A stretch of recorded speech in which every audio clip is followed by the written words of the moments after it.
The Minnesota Twins dominated the White Sox over the final 12-plus innings of a three-game series.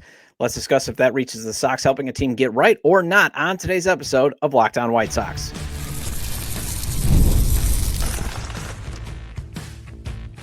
You are Locked On White Sox, your daily Chicago White Sox podcast. Part of the Locked On Podcast Network, your team every day. Hello, I'm your host, Todd Welter, a lifelong Sox fan and the site expert at SouthsideShowdown.com, part of the Fansided Network, and also I've covered Major League Baseball for outlets such as the Associated Press. And thanks for making Locked On White Sox your first listen every day, part of the Locked On Podcast Network, your team every day. Make sure to hit the like button on today's episode. Subscribe to the YouTube channel at Locked On White Sox if you've not done so already, and also follow or subscribe to the show wherever you get your podcasts.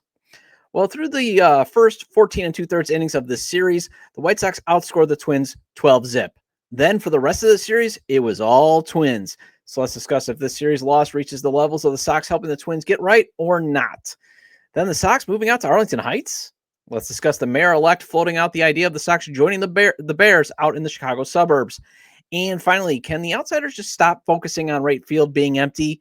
I'll explain why these folks just come across as out-of-town stupid. So I'm not going to categorize this series loss as a sign of the White Sox being the official get-right team of the league for a third straight season. Remember, wins and losses don't matter this season, especially right now since there are only a few potential core pieces of the next good team even on the roster right now. Probably Shane Smith, whether it's a starter or a reliever. Sean Burke, even though I'll get to him in a second.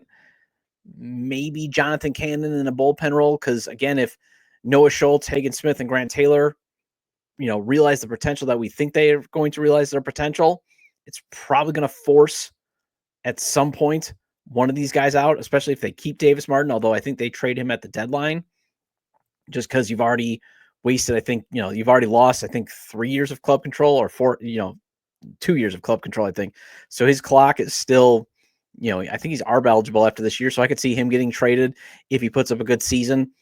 But otherwise, when it comes to your core pieces, maybe Corey Lee is your backup catcher. I don't know, because you got Caro and Kyle Teal in the minors at some point.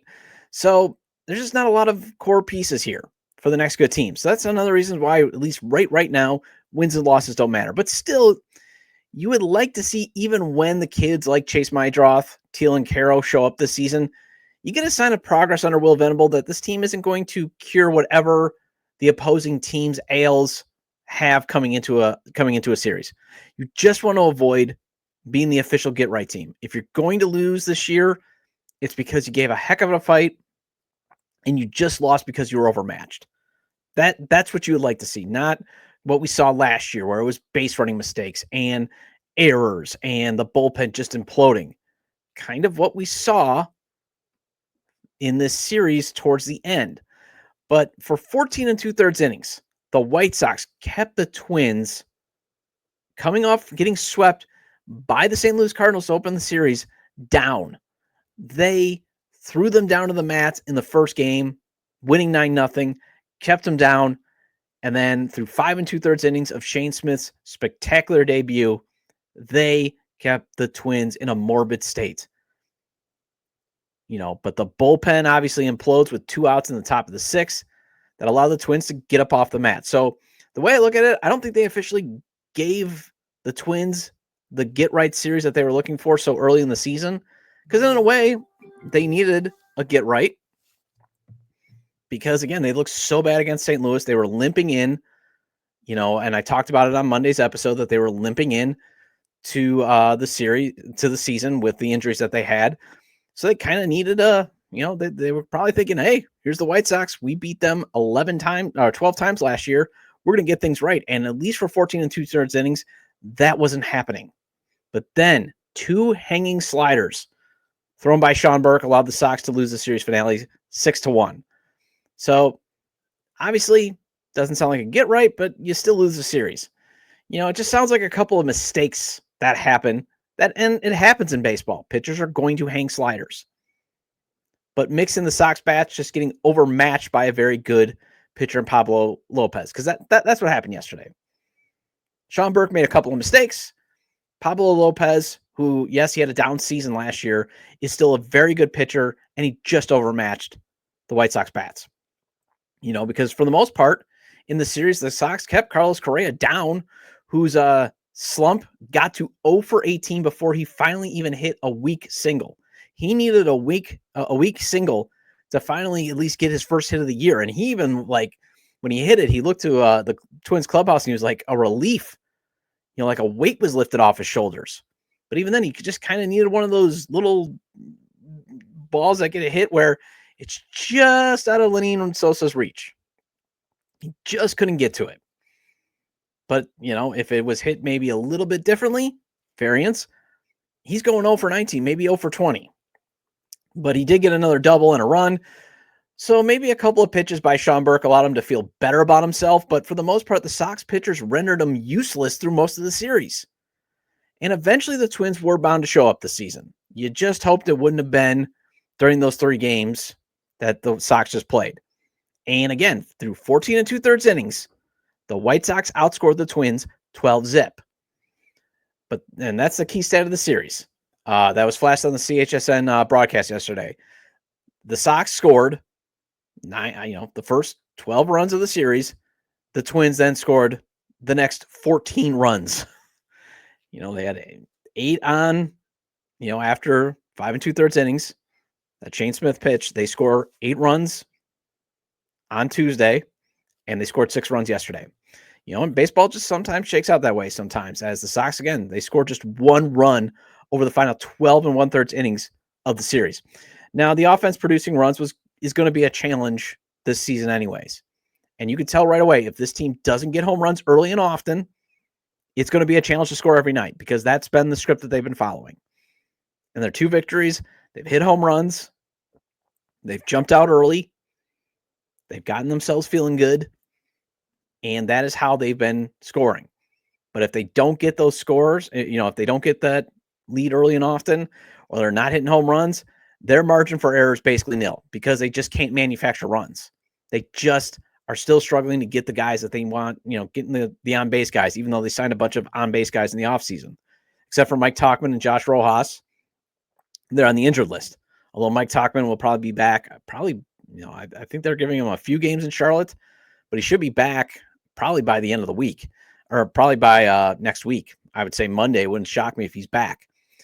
But when Sean Burke hangs a slider to Byron Buxton in the first inning and Harrison Bader in the fourth with 2 on, those become huge problems, because that solo blast hit by Buxton and that 3-run shot hit by Bader put the Sox in an overmatched hole. They just don't have the bats right now to overcome getting down early.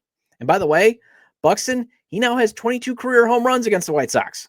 I am told he's injury prone, but he always seems available against the White Sox, and he always destroys White Sox pitching.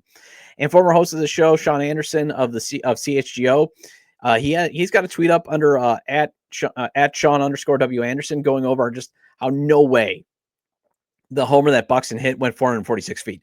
It went way, way farther. I mean, he has a video of Buxton crushing his previous career long at right field against Johnny Cueto, and it landed about maybe 3-4 rows in. This shot he had yesterday, I think it went almost all the way to the back row of the left field. There's just no way that traveled 446 feet. But Sean Burke, he could not provide an encore performance of his opening day start. He lasted just 4 1/3 innings, was charged with all 6 earned runs, and he allowed 7 hits. Slider was just a problem for him all game long, as he just hung a couple of them, especially to Buxton. And that's the last guy you want to do that to. And Harrison Bader is showing to be a sneaky, very good signing by the Twins. A couple innings later, he hangs another slider just right over the plate. Boom, it's gone. So I think he just has to make a couple of adjustments and command his slider just a bit better. So for those that are like, oh, well, see, there we go. Baseball's coming from him. In one way, yes. But another, I don't think baseball has still come from him yet, because those were just mistakes on the slider. He's got to make some adjustments there. He's got to command the ball better. I think we need a couple more starts before we can say, here's baseball coming from. Because as everydayers have heard me say, the next hurdle for Sean Burke to clear to reach his potential of being a very good pitcher, potentially an ace, because he's got the stuff, is once the hitters make the adjustment Can he adjust back? On the flip side, those Sox bats they were overmatched by Pablo Lopez. And, again, even though he had a down season last year, still a very good pitcher. All he did was allow a Brooks Baldwin home run. And that's when the game was well in hand in the 7th inning. Otherwise, 7 strong innings where he allowed 4 hits, walked 1, and struck out 5. And again, you and I saw the Sox being a get-right team all last season. Major defensive gaffes, terrible base running, inept managing. But for the most part, you didn't see that in that series. Yes, you could question again, should Will Venable have pulled Shane Smith on Tuesday? But at the same point, should Shane Smith even been out there in the 6th inning to begin with? Because he just ran out of gas suddenly. So that's the thing. Penn Murphy just had to, execute. But again, you didn't see a lot of where it's like, okay, this team is definitely the official get right. They're going to give up, the bullpen's going to give up a bunch of runs the entire series. There's just no way the White Sox are winning this series at all. I mean, again, it took the White Sox until July just to even beat the Twins. They beat the Twins in the first game of this, the first matchup that these two teams had. So, again, it just comes down to the White Sox offense lacking talent to overcome any mistakes the pitchers make. And that's why the Sox have to play a darn near perfect game to win on most days. But again, the reason why I would say it's not totally a get right is through the first 6 games, at least you and I are maybe starting to see some evidence of variance not being so harsh, or at least the lineup just being a tick bit better than last season to take advantage of when a pitcher does not have his best stuff that day, because that was another thing. It just seemed like the White Sox last year, again, never ran into a pitcher having a really bad day. And that happened in their win on Monday, in that 9-0 win. Chris Paddock just did not have it. White Sox took full advantage. So helping the Twins get right? Nah, I'm going to say nah. The White Sox have been synonymous with Chicago's South Side for 125 years. The past couple of years, there's been talks that this franchise could be moving to the South Loop or out of Chicago in general, whether it be to another market or maybe now possibly the suburbs. Let's discuss the idea floated by the Arlington Heights mayor-elect next on Locked On White Sox. Ever check your bank account and wonder, where did all my money go? Between dining out, online shopping, and entertainment, it's easy to lose track. That's where Monarch Money comes in, your personal CFO, giving you full visibility and control over your finances. Monarch Money isn't just a budgeting app, it's a complete financial command center. You can track all of your accounts, investments, and spending in one place. So you just stop managing your money. So you stop just managing your money and you start building wealth. Instead of juggling multiple apps, you can use Monarch to check your finances, track spending, and even plan long-term goals. And managing money with your partner, smoother than ever. You can track shared and personal accounts, set goals, and stay on the same page without the stress. Take control of your finances with Monarch Money. Use code LOCKEDONMLB at monarchmoney.com for 50% off your first year. That's monarchmoney.com, code LOCKEDONMLB for half off your first year. Welcome back to Locked On White Sox. I'm your host, Todd Welter. Again, make sure to hit the like button on today's episode and subscribe to the YouTube channel at Locked On White Sox if you've not done so already. And if you can't catch the show on YouTube, Locked On White Sox is available on all major podcast platforms. So make sure to follow or subscribe on places such as Apple or Spotify. Either way, get your 30-minute fix of Chicago White Sox baseball venting with me. All right, so right off the bat, can people just stop saying, or at least stop potentially saying, the Arlington Heights Bears or the Arlington Heights White Sox? Because again, those two teams would still be referred to as Chicago because you can do that. I know Chicago isn't used to having its pro teams not play in the suburbs. I know we're used to the Chicago teams being actually in the city of Chicago, but plenty of other pro teams, they do go to the suburbs. San Francisco 49ers are not the Santa Cruz 49ers, even though Levi Stadium is there. And it is like a 60-minute drive from San Francisco to Santa Cruz. Santa Cruz is actually a pretty neat town. The boardwalk, love that. They have this old wooden roller coaster. Highly suggest that you take it there. The Angels, they even claim Los Angeles, even though they play in Anaheim, and once claimed Anaheim actually as their city. As long as you're within the league-approved mileage marker to call a media market home, you can claim Chicago. And sorry for the editorialization there, but I think it's lazy whenever I hear, well, it's the Arlington Heights Bears or the Arlington Heights Sox if that happens. No. Now, secondly, you might be wondering, why even mention the Bears and the Sox together with Arlington Heights? Well, mayor-elect of the village, Jim Tanilia, he was on Fox 32 yesterday, and he let it be known He would love for the White Sox to join the Bears in the northwest suburbs. Bombshell. Let me tell you. So, and I think he even said, he's like, you're the first one I'm telling, Fox 32. So even though right field is still perfectly fine, the issue with it is simple. There's no immediate surrounding neighborhood with which the Sox could draw additional revenue from, kind of like Gallagher Way now at Wrigley Field. They built up that the team actually owns the bars and the restaurants and the stuff around Wrigley Field. Okay. And while the parking revenue is still up on the White Sox, the new Vogue stream revenue, though, is you get that additional entertainment stream brought in by having more infrastructure that can be used year round instead of just 81 dates. Think again, Gallagher Way, or again, think of what the Bulls and the Blackhawks are going to do around the United Center, which again, Jerry Reinsdorf, and he'll do that. He'll develop that neighborhood because he's got a co-signer in the Wirtz family. But they are going to be building up and basically an entertainment district around the United Center. They're actually going to put things around that weird concept. Now, you could say Jerry Reinsdorf could simply do what he should have done 30 years ago and build Comiskeyville.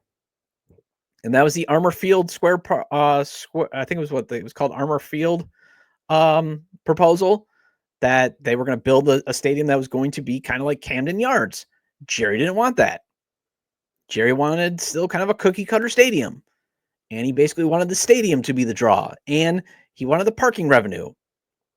And there's I think Josh Nelson of Sox Machine, I think it's at Josh_Sox Machine.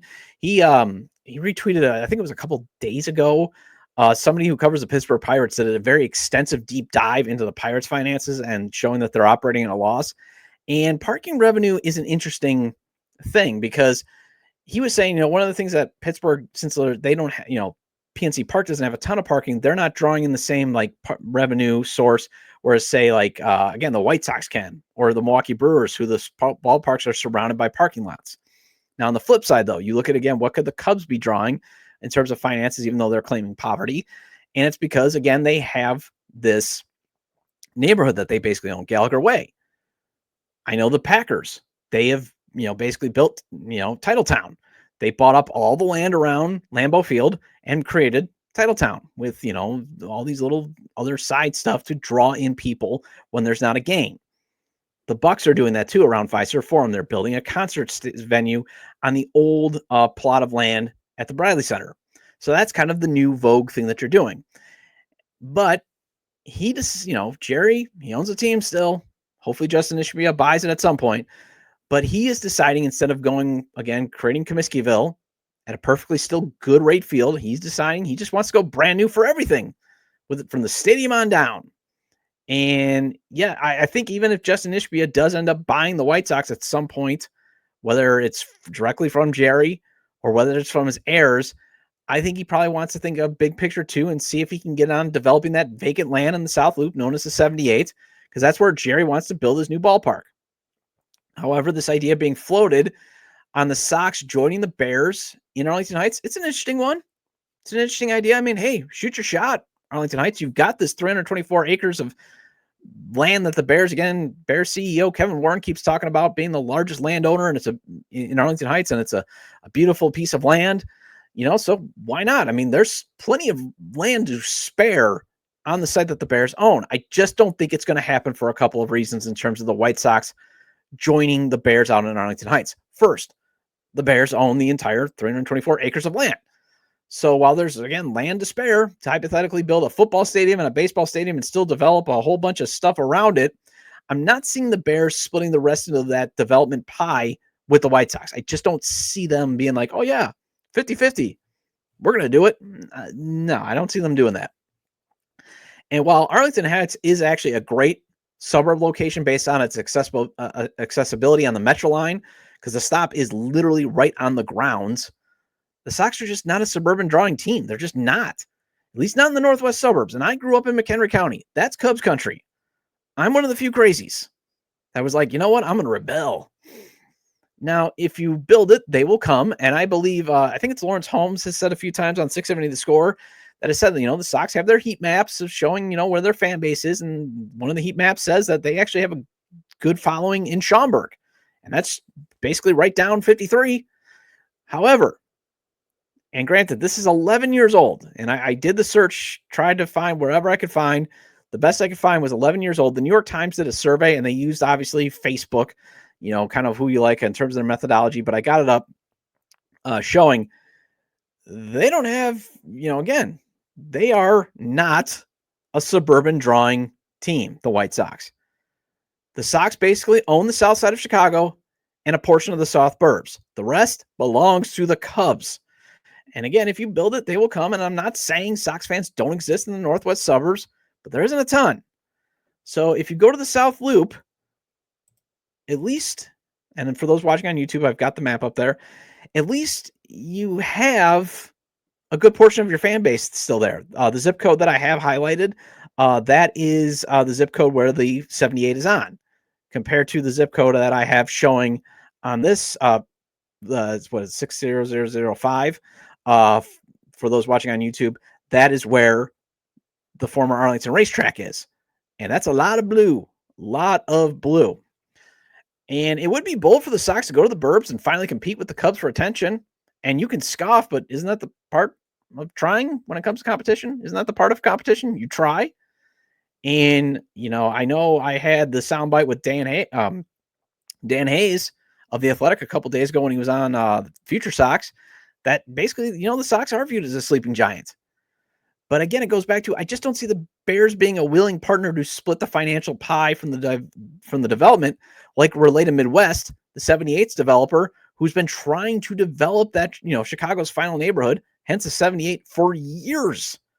They've been trying to develop that land. I mean, that land is sat vacant, for 40 years or something like that? And it's switched, ownership hands a couple times. I mean, it's just been sitting vacant there. And I think it was the now fired Dan Bernstein on The Score who said it. I know I shared it, I shared that nugget on this podcast. The 78 project is just being held up in part because the state is still waiting for the Bears to make up their mind on where they will go.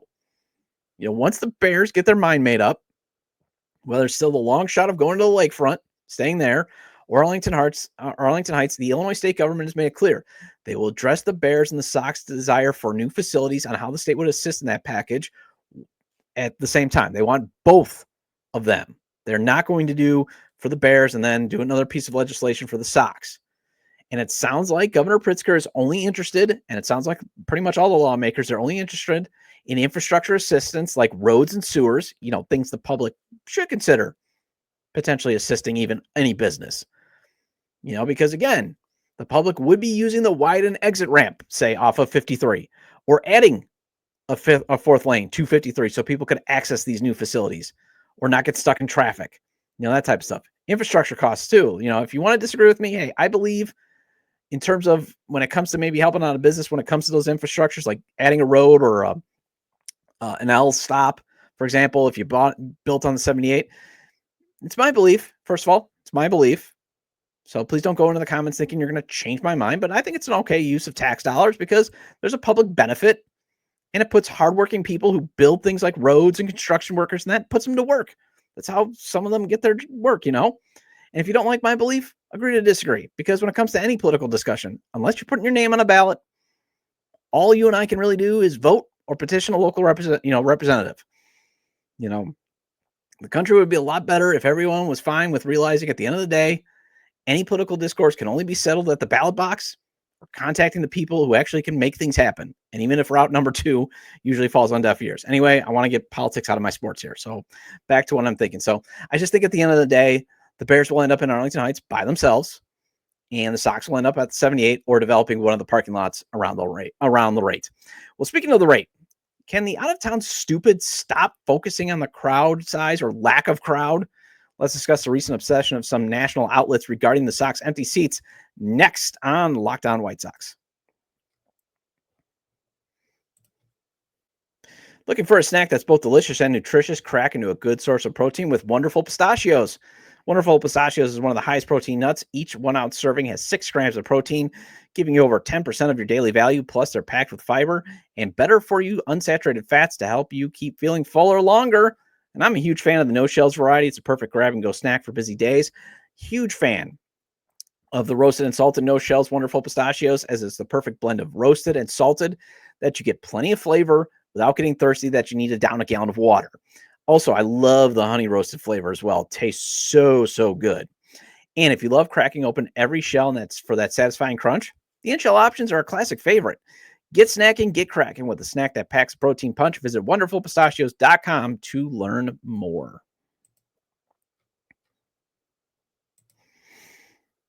Welcome back to Locked On White Sox. I'm your host, Todd Welter. Again, shout out to all the everydayers. I appreciate your loyalty. Please hit the like button on today's episode and recommend to your fellow Sox fans or baseball fans, friends, to subscribe to the YouTube channel at Locked On White Sox, wherever they get their podcasts, as this show is available on all major podcast platforms.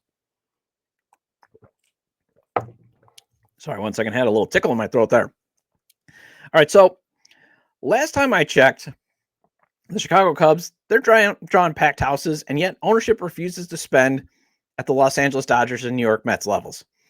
You got even team president Jed Hoyer out here talking about he needs to exceed, the team needs to exceed projections rather than, spending like the Dodgers and the Mets to make the projections more favorable.